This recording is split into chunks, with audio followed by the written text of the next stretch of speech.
Are you sitting comfortably? Then we'll begin. 10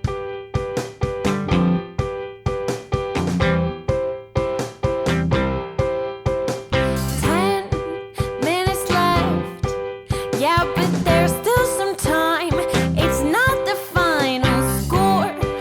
We need more than the numbers we're given. Show us you live and breathe the game.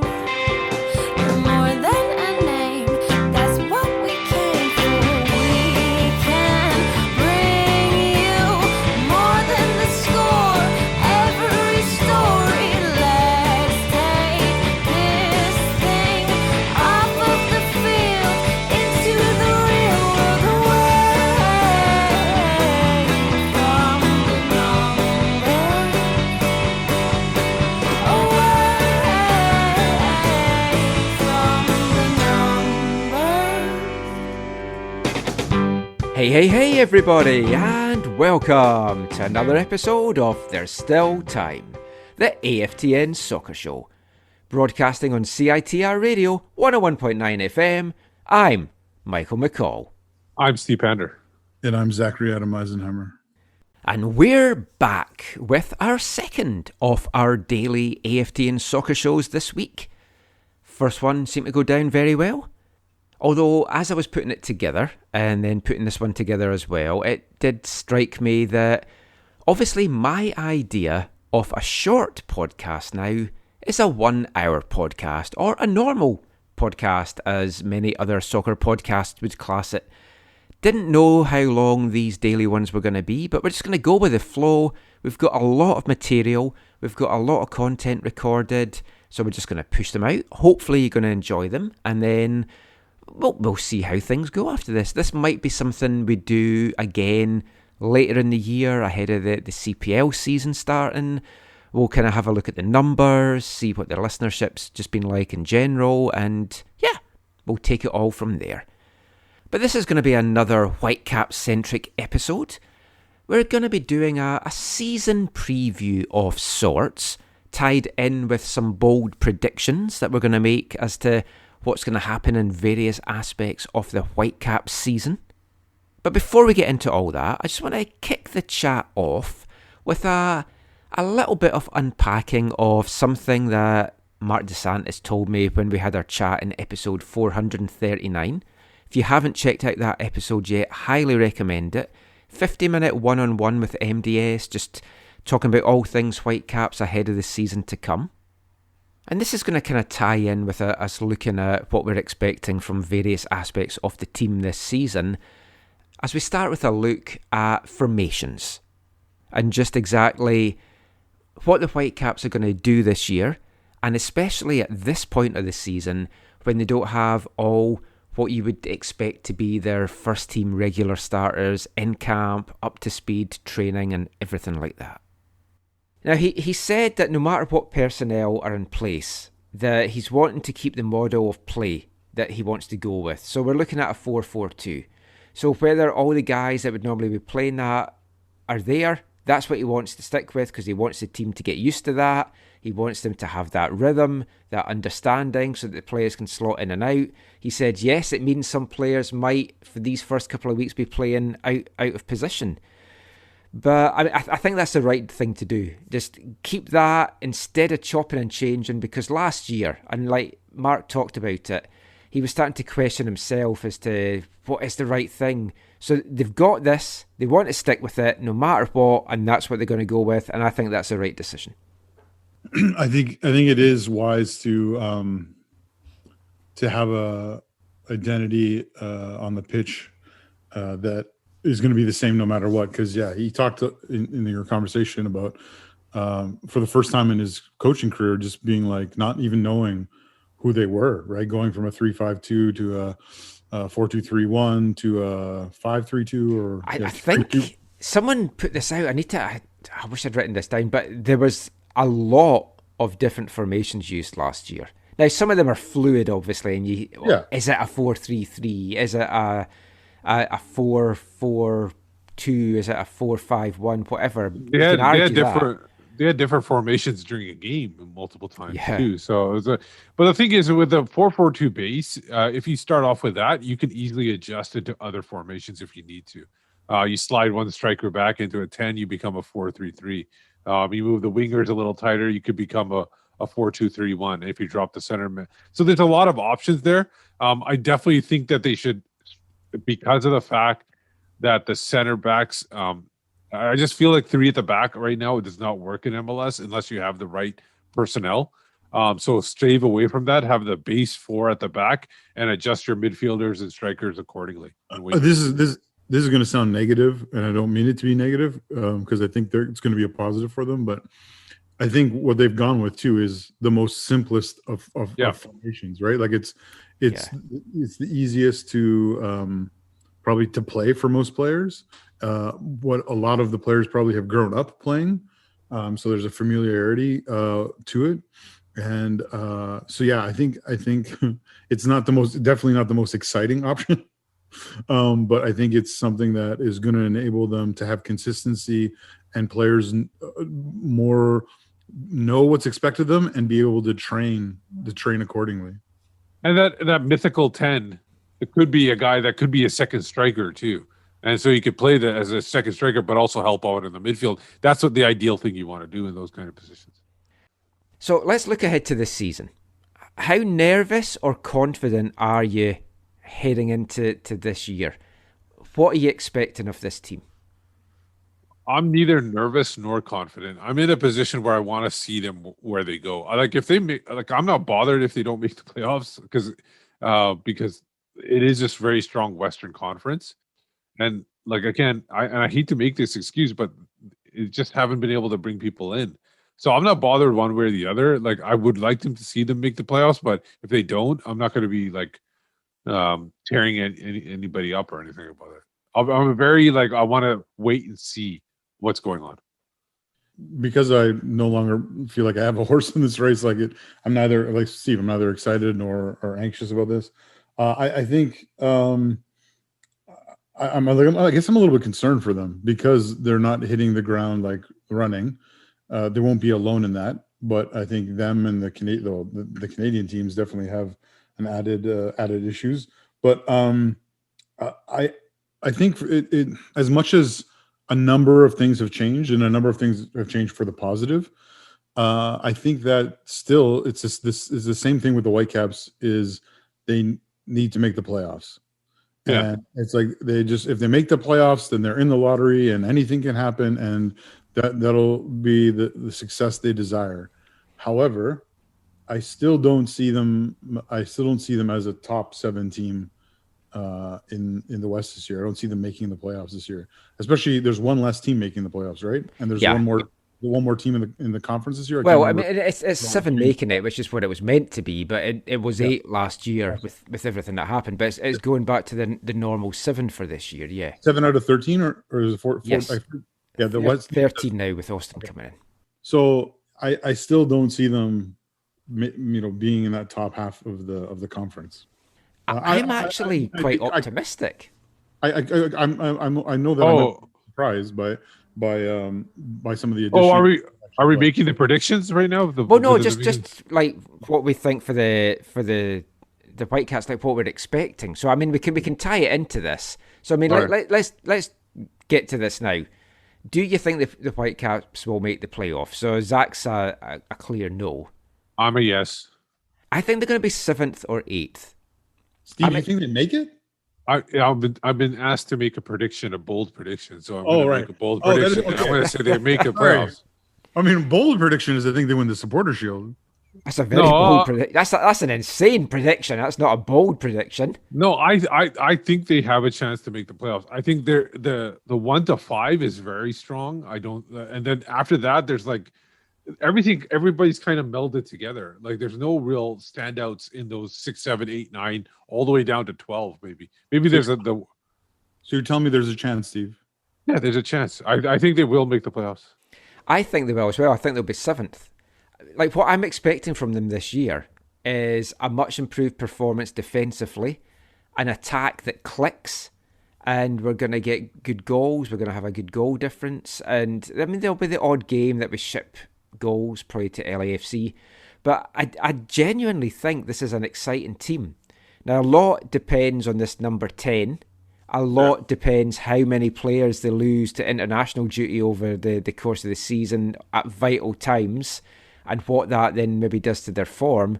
And like with all teams, a lot depends on your key guys staying healthy. I think they can. I like this team that MDS has built, and I really am confident that this year we're going to get back into the playoffs. I don't think it's going to be pretty at times, and I think it's going to go right down to the wire, but I'm feeling good about this team. I think if they were playing games at home with supporters, I would raise their chances. But yeah, that's the tough one. So, I mean, like, tied into that, I'm saying I think they're going to be 7th. Steve, if you're putting 1 to 13, where do you have them? Oh, yeah, 7th. It's going to be just making the playoffs. Not going to go overly bold. Zach, what about you? I'll say you. I was gonna say 8 to 10. So I'll go 9. Yeah, but see, if you predict them to 9, then them making the playoffs is not that overly big jump. We'll have to see how big the gap is. Yeah. Now, some of you all have read an article in the Province that JG wrote. It all stemmed from an email that came out from a guy called Kyle Newman, who works with Odds Checker, the bookmakers. So I got this email as well, and I genuinely thought it was a fake email. But basically, it says that over the last 7 days, 50% of bets placed on the winner of the MLS Cup have been placed on the Whitecaps, making them the clear bettors' favourite of the second favourite to Minnesota United.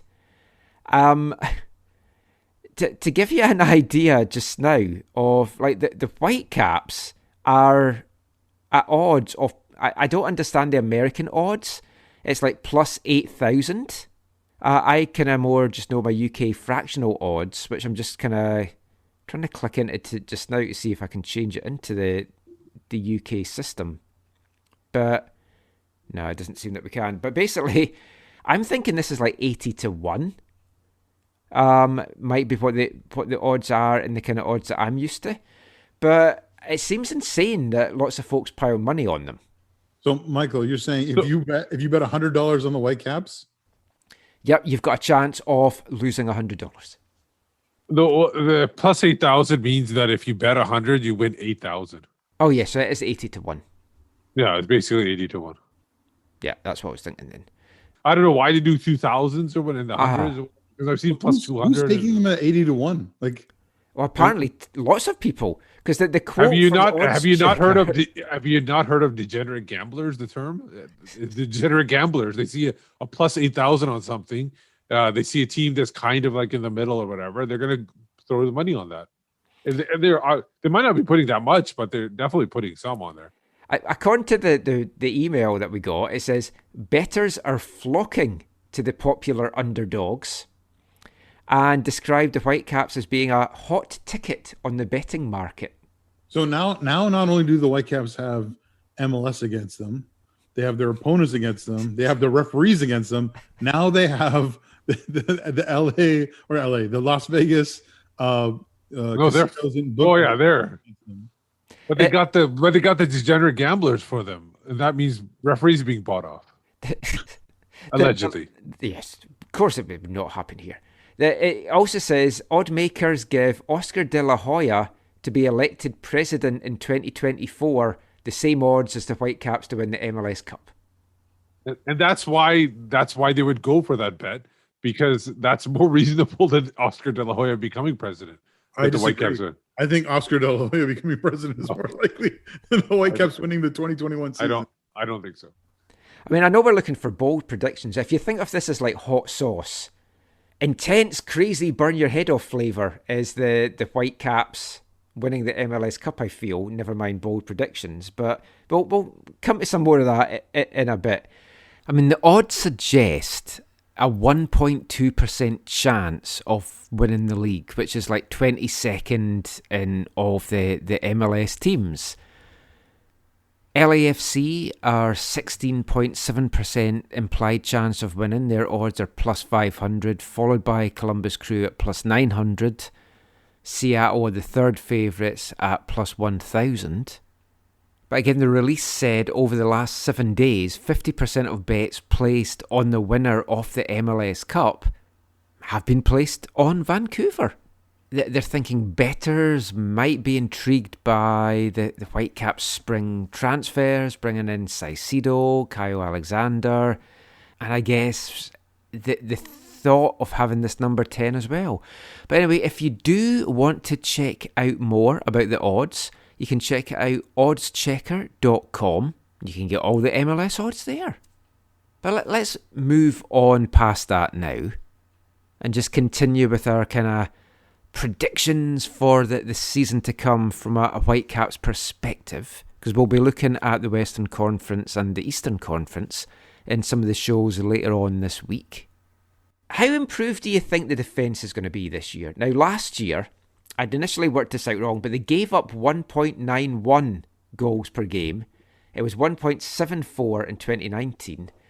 So obviously getting worse, but they have made strong improvements, and you're hoping that chemistry and the addition of Gaspar, having, say, Ranko and Godoy, having a partnership for the whole season, and as MDS said, based on the tail end of last season, there were certainly improvements. Do you see that improvement continuing to this year? Are we going to have the kind of defensive showing that we kind of had in the best Robbo years? Yeah, I'm going to say that because I predict them for the playoffs, I will say they will improve because they have to in order to make the playoffs, and I will say 1.41. Ooh. Wow. There's so many moving parts to this. Yeah. If Ranko and Godoy can stay healthy, that's a big question mark right there. But yeah, they should be improved. But more importantly, something we've talked a little bit lots on the show in the past, and I think Steve has been the person who usually brings it up. It's what is this new midfield going to look like, and how is it going to protect the back four, and also Steve's been bringing that up for years now. Yes. Yeah. How's it going to protect the back four? How's it going to aid in transition? How's it going to aid in link-up play and creativity? And all that kind of stuff is going to have a huge impact on the goals against number. If Steve went 1.41, I'll go 1.45. Oh man! I was going to go 1.44. Okay, I'll say 1.5. I'll say 1.5. I was going to say 1.5, but that felt too even. Flip side of that, then, they averaged just over a goal a game in 2020. From the 23 games played, they scored 27 goals. I think that's drastically improved this year. I can see us. I almost said 2. I'm thinking something like 1.8. I think it's going to be a good goals for. I really think our attack's going to click and be banging the goals in. I'll say 1.57. I'll say 1.46. Oh. Well, so you have them making the playoffs because they're scoring more than they're letting in. Yeah. So, I mean, for some of these, we'll just do some quick hits back and forward. And it's just a bit of fun, but we'd also like to hear what you think on any of these as well. So let us know, just in general, do you think the defence is going to improve? Do you think the attack's going to improve? I see both making quite big improvements, and that's why I feel we can be a playoff team this season. The MLS experts on the MLSsoccer.com had the Whitecaps finishing from 9th to 13th. For a points prediction, what do you feel? I got him 46. I thought 48. I'm going to go 43. But see, I'm saying 48, but I'm not 100% sure 48 would be enough to get them in. It depends how much parity there is this year. I think there'll be a lot of parity. I think a lot of points will be lost. It's still 34 games, right? Yeah. Yeah. So, I mean, last season you can't really base too much on, but we'll come to that in the next part. Was last year the year where they didn't tie a game? Yeah. Yes. Yeah, okay. I forgot all about that, actually. Yeah. Streak's still going. 9-0-14 was the record last year. But we've touched on it. But what does success look like for the Caps in 2021, if we're sitting doing our end of season review and we're saying that was a successful year for the Whitecaps, what would that mean to you? What would make 2021 successful? I would say a playoff, making the playoffs, being awarded the Voyageurs Cup by CSA, not playing in any Voyager Cup games, but just being awarded the trophy. And then I think that's good enough. I think Cascadia Cup, it would be nice to see them more competitive in those games, but I think those first two things would be good. I think making the playoffs and or winning any silverware. Making the playoffs for me, with everything that they've gone through and being away from home again, I think it's a big achievement. Will it be enough to satisfy some of the fan base? Probably not. I think anything would be enough to satisfy. Yeah, I was trying to be nice, but yeah, basically, I don't know what will be enough to satisfy some of the fan base on the pitch, or we know what would satisfy them off it. But I mean, if they make the playoffs, I think that's a successful year. For me, a great successful year would be going deep in the playoffs and just being competitive in the playoffs. But I also, successful for me this year would be seeing some of the young guys really make the breakthrough and having some guys that you're really talking about as being difference makers.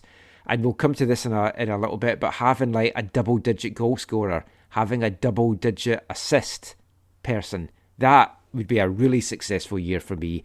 If they just make the playoffs, I still think that would be a successful year. So tying into the goal scorers now, I kind of did a little bit of jotting down of stuff tonight. I had a look at how many double-digit goal scorers the Whitecaps have had in their 10 seasons in MLS. Do you want to hazard a guess? 2 or 3. No, it's more than that. It's I thought it was only 6, 5, 6, 7. 7. Oh. Okay. I was genuinely surprised. I didn't think it was I as was big as You that. got Kai Kamara, Camilo, the Colombian. I didn't have the Colombian. I forgot about him. I had I just had a. Did Kenny Miller break 10? No, he didn't. No. Um, I just had Camilo and Kamara for sure, and I wasn't sure who I was thinking about the other one. I mean, Definitely technically, Morales? right. Morales got Yeah. 10. Technically, Zach's right because there was 6 different players, but there was 7 times in those 10 years. Camilo did it twice. Yeah, Camila did it twice, but that first crap season, we had 2 double-digit scorers. Oh, Eric. Yeah, because Camila had 12 and Eric Hasley had 10. And Camilo only had more than Eric because at the end of the year, Camilo was playing and took the penalties at the end of the year. Yeah. Yes. Yeah. So, I mean, the 7 times, Camilo and Hasley in 2011, Camilo 22 goals in 2013, Pedro 10 goals in 2014, Rivero 10 goals in 2015. Oh, I forgot about Rivero. Because of his great start. Freddie 13 goals in 2017. We're just looking at like MLS regular season. Kai 14 goals in 2018. Then the other seasons, Matic led with 7 in 2012, and we made the playoffs with a leading scorer that had 7 goals. Pedro got 9 in 2016. The last 2 years, though, Freddie, leading scorer with 8. Cava, last season, leading scorer with 6. Obviously, shortened season and stuff. But that, to me, was quite a surprise because it hadn't... When I was speaking to Eve on the last show about Montreal, I was saying, I just yearn to have those really good double-digit scorers. We haven't had them here. We have had a couple of times, but to be a successful team, you're needing a guy that's like 15 plus. Yeah. To make that impact. You look at the likes of Vela, you look at Bradley Wright Phillips in the past, all these guys, Kai Kamara. We need a 15 plus guy. Is Cava going to be that guy this year? If not, what do you think Cava's going to get? I'm going to go bold again. I'm going to go 16. Nice. I got him at 15. I'm thinking he falls somewhere between 12 and 15. If he gets the good support and everyone's clicking and it's not just down to him, I think that's a reasonable amount. I still think the 15 is going to be patchy. Like it's going to be like two or 3 here and then a break. I'm thinking it might be more 12 if he isn't taking the penalties, because I think he might not be taking the penalties. My only concern about getting 16 is how long is he going to be away with the national team? Well, yeah, that's another big. So I'm okay if he gets like averages half a goal a game or something like that. If he hits that kind of mark, then that's okay with me too. But we all feel he's going to be double digits, and for what you're paying, for what he's done at the national team level, that's what you need. If he can be 15 plus, if he can get those 16 or even more, the more goals Cava gets, the more likely the Whitecaps are to be a playoff team. But I also think linked into that is Christian Dahomey. Yeah. I genuinely think this is going to be a huge breakout season for Dahomey. I think I would not be 100% surprised if he outscores Cava. That's my bold prediction. My bold prediction for Dahomey is this will be his last season with the Whitecaps, and he'll be in Europe next year.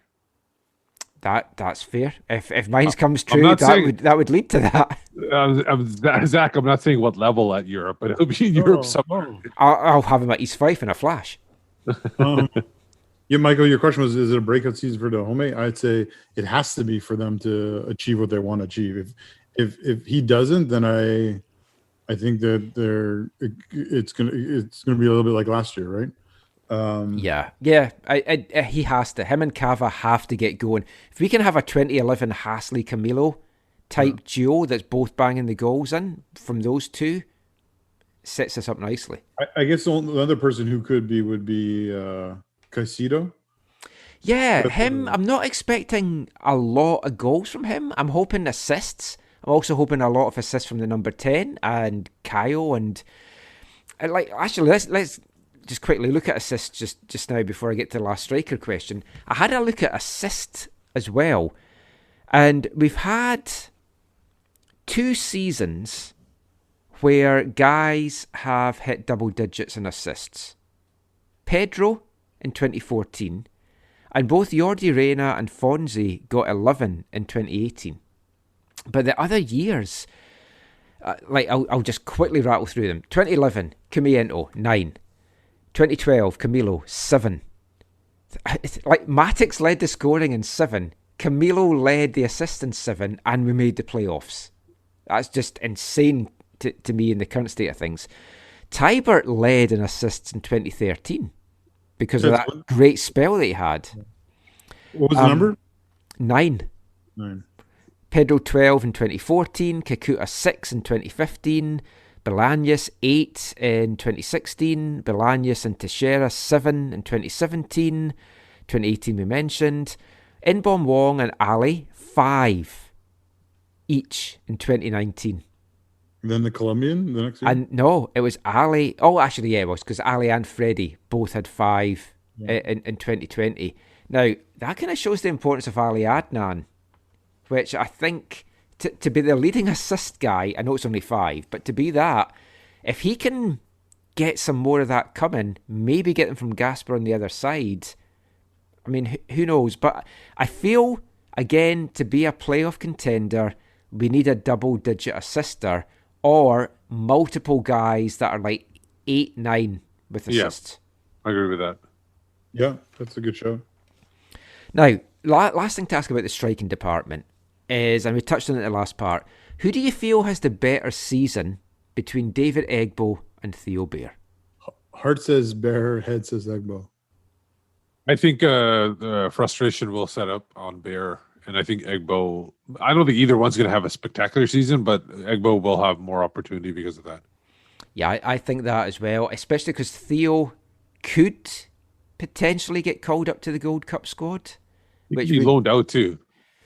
Yeah, he could be loaned out, I guess, to get him playing time. But, I mean, with Cava being away, Egbo's got a chance to step up there. And if Bair happened to go, or Ricketts happened to go to that Gold Cup squad as well, I think Egbo's going to be the guy, and I think Egbo will have the better season. He looks a great prospect. We just don't know what he's going to be like at this level. But he seems hungry, he seems confident. So, yeah, I'm going to be Egbo as well. Now, the new number 10 and Kyle Alexander are the 2 expected midfield maestros, I think, if we're looking at that. Do you think there's any other guy that rises from this midfield pack? I think they all can have their moments. I don't think anybody's going to get to another level. I think the guy that's got the highest ceiling would be Baldy, just because if he connects with Kaio and the number 10, like and shows some developmental chemistry, I think he can really show something there. Especially with the way those other two. I don't even know who the number 10 is, but the way Kaio plays, Baldisimo could be a really nice fit with him. But Bikel and Owosu, I think that they can each have very good seasons. It's really going to be effective because you don't know who's going to get injured in these kind of groups. Like it's going to be a lot of games, a lot of fast. You don't know who's going to be playing. We don't know, like you said, the international window. We don't know who's in that. It's going to be all over the place. So it's hard to predict who's going to have, like, who else rises from the pack, because I think they're all going to have opportunity. Yeah, I would agree with Steve in terms of Baldisimo being the only other person who might rise to a level that is noteworthy in terms of his impact. Owusu, we know, is injured at the moment. We don't know how bad, but Owusu and Bikel, I think they'll be significant parts of the side. I don't know how much they're going to contribute going forward. Okay, so we've looked at the midfield. Let's turn our attention to the defence now. Barring injuries, does anyone unseat Max as the number 1? No. I say no as well. Unless there's playing on a lot of dewy pitches. Who do you think will be the breakout star for this season? I think it's I would put it to Kaio or Diver. I'm going to say Dahomey, Diver. because I genuinely think he is going to have a fantastic season. Piling all the pressure on poor Christian here, but I think he will be the guy that will look back and go, oh, he's broken out. He's the guy that folk are talking about even in MLS awards as the breakout star. It's the unsigned creative attacking midfielder. Oh, the other player that I would named. say is a dark horse to be the breakout star would be Renko. Oh, that's a good shout. Yeah.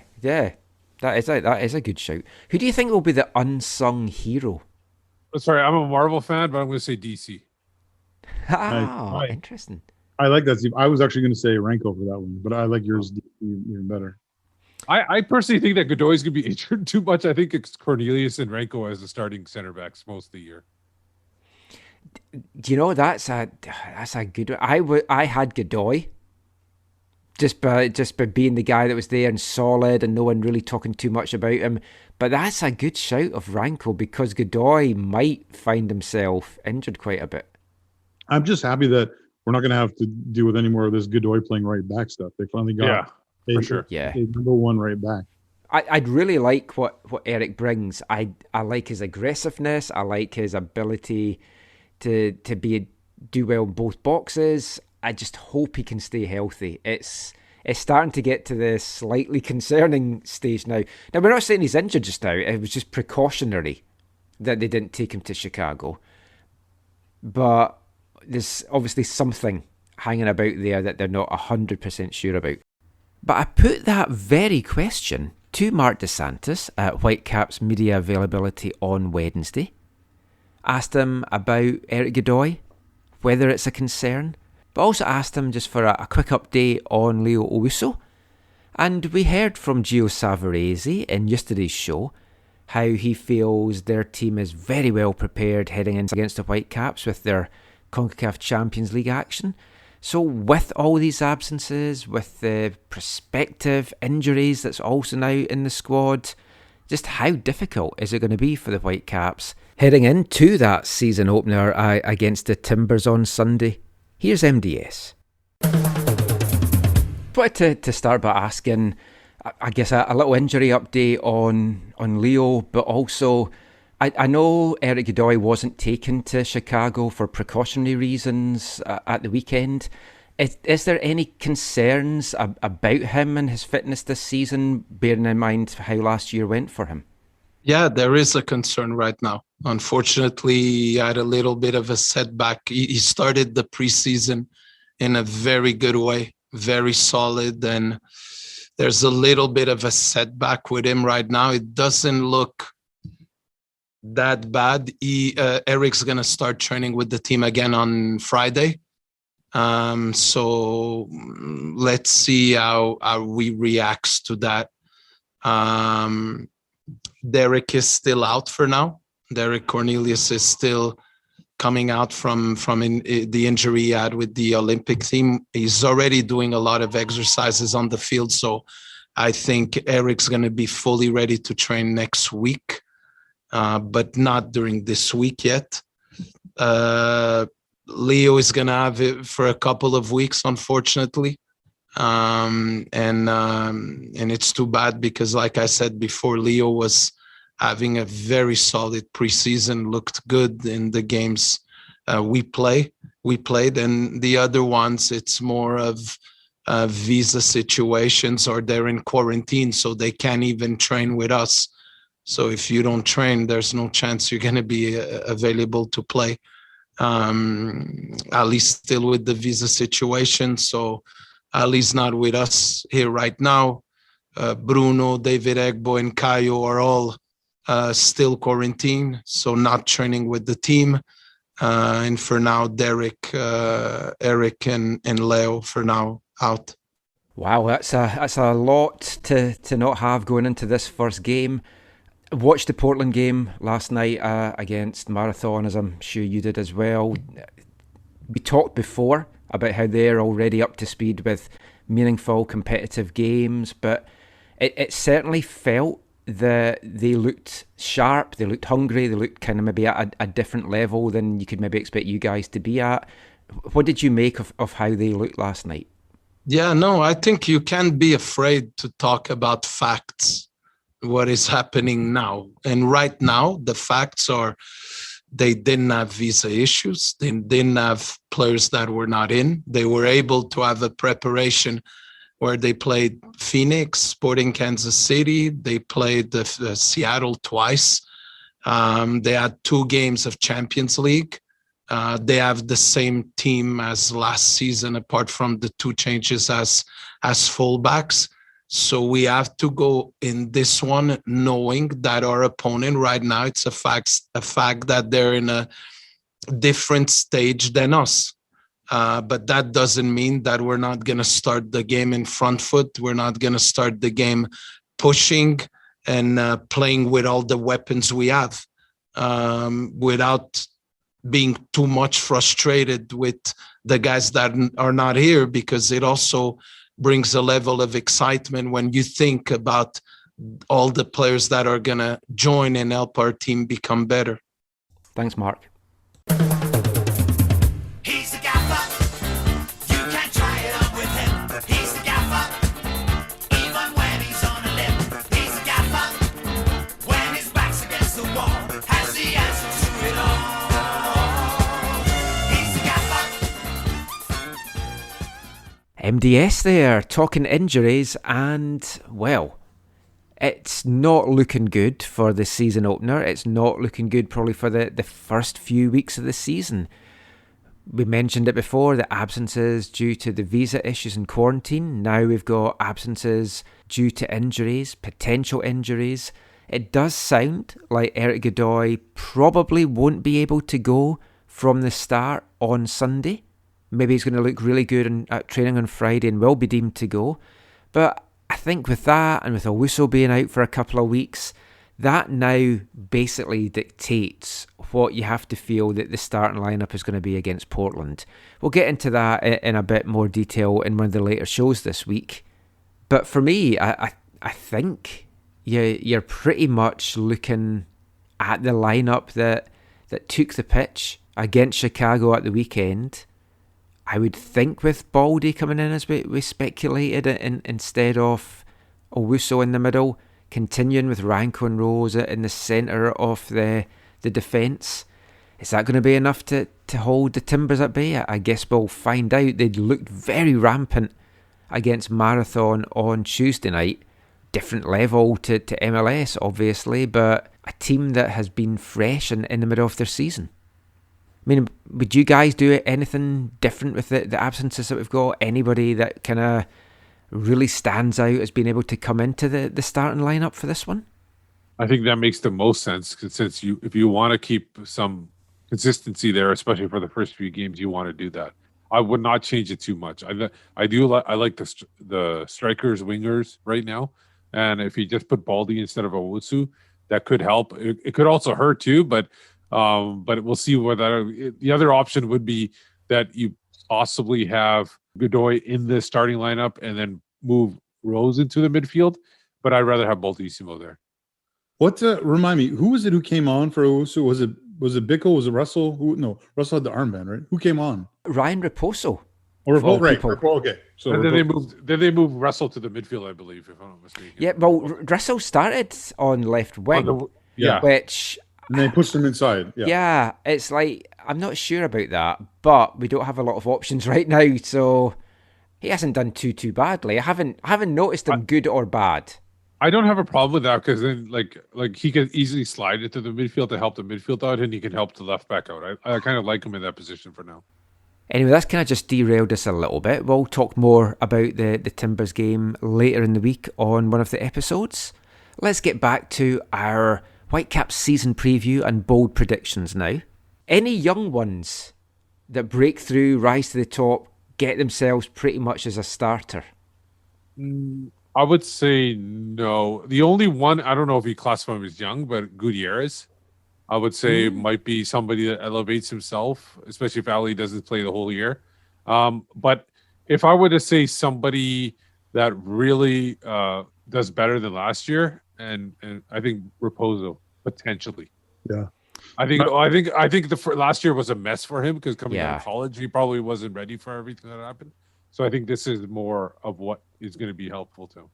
Yeah, I agree with Steve on those two. My top three would be Gutierrez, and by that I mean him making such a stake for being the number one left back that Ali plays further up the field on the left side. Yeah, good shout. And Raposo, yeah, I think could be one. The other one I had was he last year he sort of did this, but was Baldissimo. Yeah. For me, if Baldissimo can get runs in the team, I think he'll be the guy that takes that opportunity and is the breakout star. I'm not sure that he will. With 4-4-2, with Kaio on the number 10, it's hard to see where Baldy's going to get those minutes from. Gutierrez, if we're classing Gutierrez as a young guy, then yeah, I think he'll be the guy. Egbo would be my other one that I genuinely think he will. How old is he again? He's 22 now, so to me that's still a young guy. Now tied in with that, and Guti, do you see Ali staying for the whole season, or does he go in the summer? I think he goes. I have a feeling he might have even gone last year, and they maybe because of everything that happened, that things probably got derailed. But I think he goes this summer. I thought number or 53-year-old Ali Adnan was going to go last year, just like Steve. So yeah, I think he's going to move on sooner rather than later. I also think I think the World Cup coming up, and I think Iraq's pretty in a good position right now. If I'm not mistaken, are. He would like to be in Europe because then he doesn't have that much travel. That's the exact reason that I think as well, because they've got a great chance of getting to the World Cup. He spoke to me a couple of weeks ago in the show about the difficulties he's found with travelling back and forward. I think that will persuade him after these round of qualifiers in June and before the next ones to get that European deal for the next European season. And if Guti's playing well, it's a win-win for the Caps. We're talking though about how good his assists were, so you could be losing that, so you then need Gutierrez or somebody to step up for that. So just last couple of things. Will the Whitecaps be back at BC Place playing games this season? What's your gut telling you? Now, this is with or without fans. Do you just see that it's going to be home games for the Whitecaps? It's a long season. I would say, I'm being hopeful. I say yes. I'll go the opposite and I'll say no. I don't think they're going to let. It's not about the Whitecaps wanting to or their ability to actually play in this. I think it's the whole cross-border teams coming. Yeah. You know? So I feel like if they do the whole vaccination passport thing and they show that the players are vaccinated, then I think they might be allowed to come across. I'm going to say no as well, because I think, again, it's going to be down to the border, and I don't think they're going to open the border until the vast majority of both populations have had their second vaccines. And we could be looking at September, October, and that's maybe being optimistic for that, for us all to have second vaccines. Hopefully we've had the first by then. I mean, tying in with that, say they were, do you think there'll be fans in at games at any point this season? I've got to say no. I would say no to that. The fans being back, even if they're like, when I'm saying they'll be back, I'm saying September, October, November. I'm not in the summer. I don't see them coming back at all. So I think the whole summer, September at the earliest, and if they come back at all, if they don't come back by September, they don't come back at all, and I don't think fans would come back at all. I don't think so, for the fact that if they are able to have games in BC Place, and the government does allow them to have fans, I don't think it's going to be social distance, and it's going to be a very limited number. And honestly, I think the Whitecaps are going to do the math and say it's not worth it. Mm-hmm. And so I think the front office is going to say, yeah, it doesn't make sense for us to do this. As much as it would be nice for the players and the coaches to have people there supporting them, I don't think it's going to make financial sense for them, so they're not going to do it. I would like it if they do come back, that they allow one fan to be in the stands. And just I one. honestly, Pedro. I would honestly say that would be awesome if they did that, where they got permission to bring one fan in, and they had just had him in the south, and just waving one single flag. I think that would be a back awesome row of flag. the upper tier. Just so they don't block anybody. Yeah, he can wave his flag to his little heart's content. I just think that would be an awesome look, to have one person in the stands just celebrating. I mean, what you were saying about the financial aspect, I think that's very true. Now, obviously, much smaller scale, but you can still times it it's applicable for any team, just on a scaled thing. I know from speaking to the guys at East Fife, if they open up with reduced capacity, they'll lose money. Yeah. And it's not worth them to just let a small number of fans in, because they have to let their season ticket holders in, and they've already paid their money.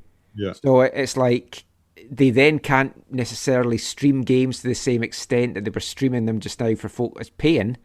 So they've got stewarding, and then it's like, do they have pie stalls, and how much food do they need, and all that. So they've said we'll lose money if we have to open with a reduced attendance. And I think that's the same for every club if you just take it to the scale that their stadiums are in. I like that. I like that you included pie. It's an important part of Scottish football. Yeah, it's an important part of football. It is. I just feel like a pie now. So, last question, and our bold predictions for the Whitecaps. We're sitting here in a year's time, doing our bold predictions for the 2022 season. Is Marc Dos Santos still in charge of the Whitecaps this time next year? First off, if we're doing 2022 predictions in April, I hope that's not the case. Well, it's actually a 2021 prediction, because if he gets let go, he gets let go at the end of the year. I'm not necessarily saying let go. I'll give you mine now. Okay, I don't think he's going to be the Whitecaps' boss, because I feel he will have moved on of his own choice. Yeah, that's what I agree new opportunity overseas.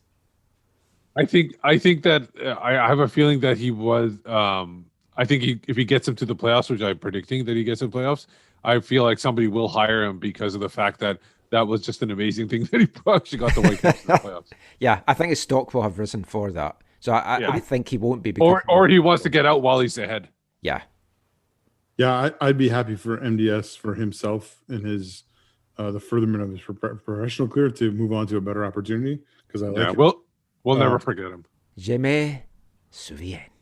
But seriously, I'd love him. If he gets into the playoffs with the Whitecaps and he's really building something here, I want him here, because his contract's up at the end of the year. That's why I asked that question. So if he gets us into the playoffs and we've really got something building and it's an exciting thing, you hope that he's going to get a new 2, 3, 4 year contract. I just feel he might move on of his own volition. That's basically what I think it might be. I want him to stay. I guess the bottom line is I hope he gets treated better than previous coaches have in terms of their contract being up and how that played out. Yeah. I just hope that in a few months' time, come the end of the season, it's not been a disastrous season and we're having a debate as to should he stay as the Whitecaps manager, but let's hope it doesn't come to that. So that's all the things I had down for our bold predictions. Do any of you guys have anything else that you want to make predictions for? Yeah, I have one, and it's really bold. I have a feeling that 5 RSL supporters will switch allegiances to the Whitecaps during the season. At least 5. So if it's at least Over 5. under 5. Okay. Okay. Yeah. I will take that bet. I'll take that bet as over. Because there has been a lot of RSL guys excited that there's another MLS team to watch. They're not going to get in to watch them by the looks of it, but still. I think with the culture and the climate of the world, Steve, that 5 might be low, because if Salt Lake, the sale of Salt Lake doesn't go through quickly, I could see a few people being like, "Yeah, I'm not supporting this." How about this then for a bold prediction tied in with that? The two teams merge and become the real Whitecaps, playing their colder time of the year in BC, and then the summer they play down in Utah. Wow. And what would the real Whitecaps be? What is a real Whitecap? You mean Real Whitecaps? No, just the real Whitecaps. Or real salt caps. This is a bad Marvel what if For episode. your dehydration. I remember Eric Hurtado used to have that, salt caps. Or real white salt lake caps. That kind of fits in. Lake. There's always caps on the lake. Any other predictions, or should we just call it a day here? I like that one, though. So that is it for our Whitecaps predictions. That is it for our Whitecaps season preview. But that isn't quite it for this episode. We've still got a little bit more to bring you. So because we're bringing out so many episodes this week, I thought, well, first of all, we're not going to open soccer packs at the start of every episode. I thought that would really bore you to tears. We'll do it for another one bit before our live weekend show, though, on Sunday. Just in case you were wondering why that wasn't kicking off the show as we have the last couple of times. We're also not going to play a song every episode from our Artist of the Month for April Blast Off Country Style, although they will feature in at least one of the other episodes that we'll bring you out this week, as will Wavelength. So what I thought I would have in every show that we're going to do is just kind of a fun segment. So we had Evan Newton talking chocolate digestives and his diet in yesterday's episode. I'm going to bring you a Have You Heard section in this show for any new listeners or for just those regular ones that have forgot. Every now and again we're going to do Have You Heard. We're going to play a song from an up-and-coming artist, either from Scotland or maybe from here in Vancouver, just to kind of get their music out there, get it out to a wider audience. So I am going over to Scotland for this episode's Have You Heard. Singer-songwriter PG Ciarletta. He's an East Fife fan, been friends with his dad for many, many years. We've played him a lot on our East Fife podcast, Glory Days of Gold, and his singles have been riding high in the Scottish singles charts. This is another one that is doing that. This is PG Ciarletta and Let Go.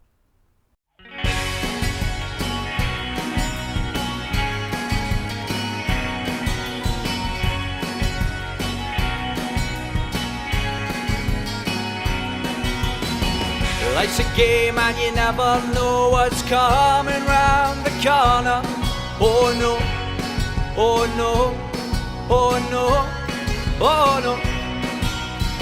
The obstacles come thick and fast and you're steering yourself away from disaster. Oh no, oh no, oh no. You're thinking about where you're going next, pure freaking out, but you get there in the end. Oh no, oh no, oh no. And then it comes the point when you're ready to let go.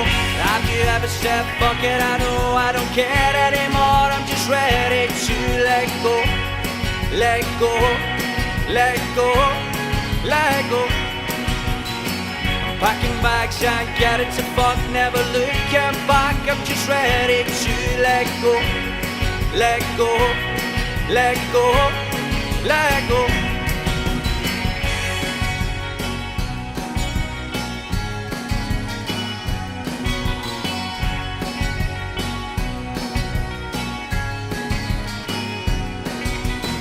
Struggling to get out of bed and you're full of sickies. You've been on the sesh.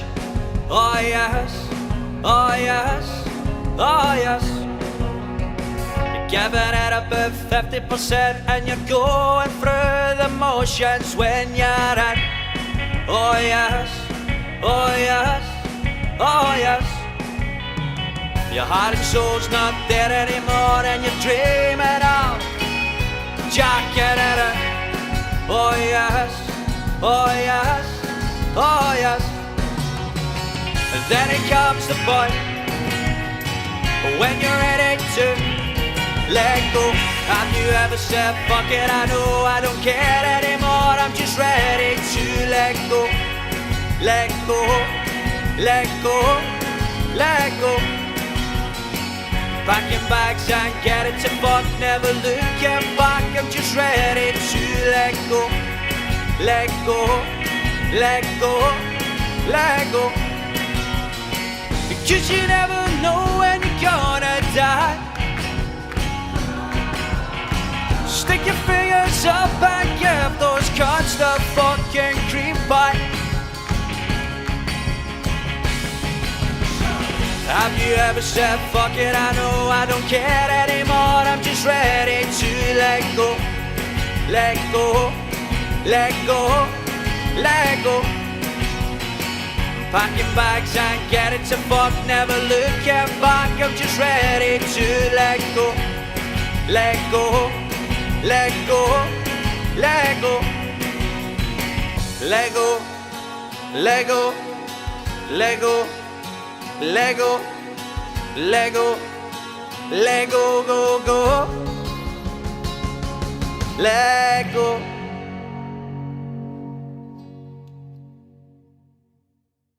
Fife Bass singer-songwriter and East Fife fan, PG Ciarletta there with Let Go. You can let me know what you think of that one. You can check that out on Spotify if you want to support local music. Well, local to the guys in Scotland. As always, we're always looking for any good recommendations of Vancouver or BC or even just Canadian artists that we can help promote on the show. So get those coming into us. We've had a couple of people make suggestions so far, so I'm going to check those out. But that is it for this episode of the AFTN Soccer Show. Just before we go, guys, let everyone know where they can find you online. You can find me on Twitter at WhiteCapspeak. You can find me back on Twitter at ZacharyAM. You can find me on Twitter at AFTN Canada, read our stuff on the website aftn.ca, and as I said, give us a follow on YouTube, AFTN Canada, and Instagram, AFTN Soccer.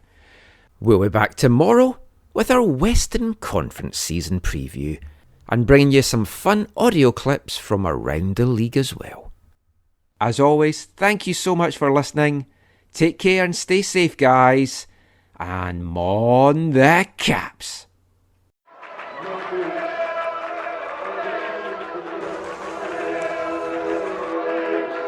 Going to your first match is an experience you never forget. The atmosphere of what's going on around the pitch looks beautiful, and you always look and go, wow, I'd love to play here one day. If you get the bug, it's going to stay with you for life.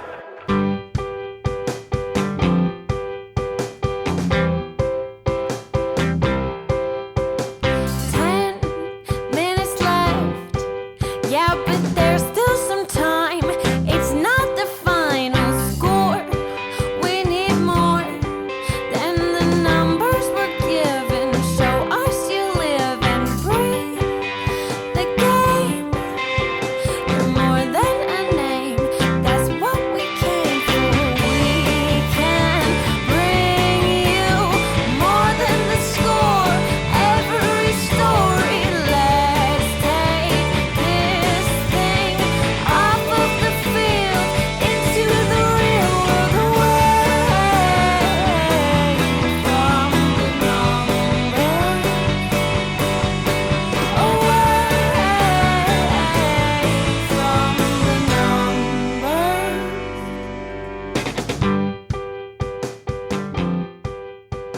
AFTN